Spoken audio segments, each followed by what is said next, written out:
लेकिन बीच में जो इसको जो हालात हो गए, इन हालात को लेके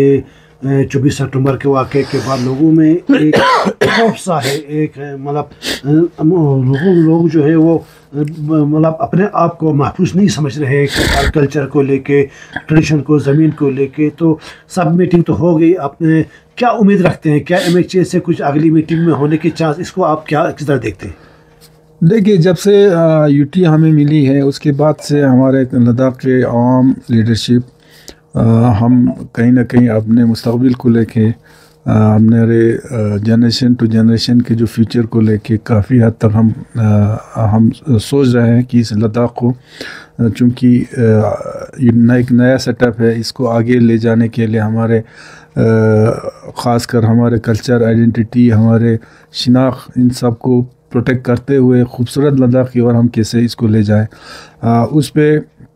पिछले कई सालों से गवर्नमेंट ऑफ इंडिया के साथ हमारी बातचीत भी चल रही है, एजिटेशन भी हुआ। ख़ासकर जो एक अनफॉर्चुनेट एक वाक़या लेह में गुज़री, जिसमें हमारे लद्दाख के जो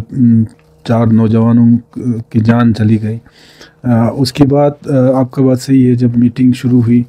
सब कमेटी की मीटिंग शुरू हुई, तो मैंने एक ये महसूस किया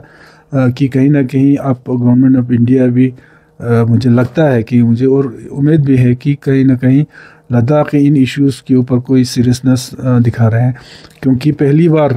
जो है खुल के हमारे जो मेन मुद्दे हैं, हमारे स्टेटहुड 6 शेड्यूल के ऊपर बातचीत शुरू हुआ है।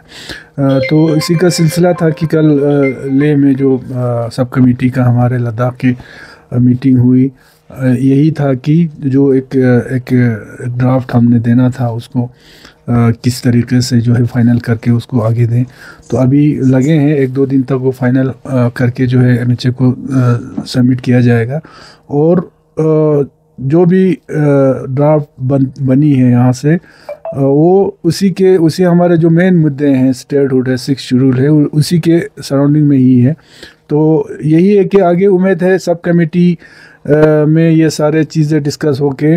अभी पूरी तरह जो है इस पे कोई डिसीजन या कोई इस पे सही डिस्कशन तो हाई पावर कमेटी में ही होगा, क्योंकि ये सब कमेटी है, इस पे इन चीज़ों को जायज़ा लिया जाएगा। तो मुझे उम्मीद है कि जल्दी ये चीज़ें सब कमेटी में क्लियर होके जो है हाई पावर कमेटी का मीटिंग हो और लद्दाख के इन मुद्दों के ऊपर कोई ना कोई जल्दी फैसला आ जाए। सर, पार्लियामेंट सेशन अभी आने वाला है, तो क्या आप ये कोई इशू उठाएंगे या आपको क्या उम्मीद है कि MHA जो है इसमें कोई एकदम उठाएगी मीटिंग, हाई पावर मीटिंग के लिए? देखिए, उम्मीद तो है, क्योंकि मुझे लगता है कि जब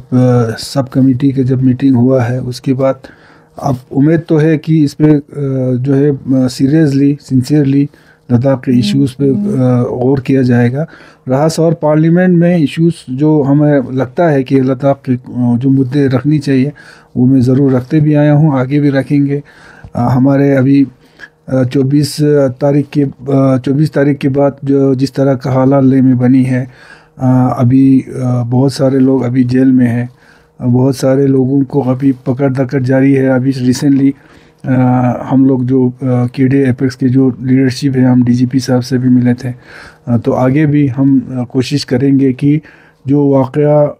गुज़री वहाँ पे वो कोई इंटेंशनली वहाँ पे किसी ने नहीं किया है। एक यूथ में एक फ्रस्ट्रेशन था, वो निकल गया था। तो एक हीलिंग टेस्ट के ज़रिए हम अपील करते हैं गवर्नमेंट ऑफ इंडिया से, जैसे हर बार हुआ है, कश्मीर में हुआ है, नॉर्थ ईस्ट में हुआ है, हालांकि इससे भी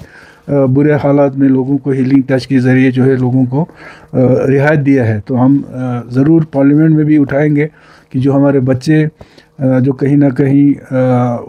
उनको इंटेंशन की नहीं था इस तरह करने का, तो कहीं ना कहीं इसमें फंस गया, तो इनको एक हीलिंग टच के ज़रिए देते हुए इनका जो केस वगैरह है उसको वन टाइम ख़त्म किया जाए।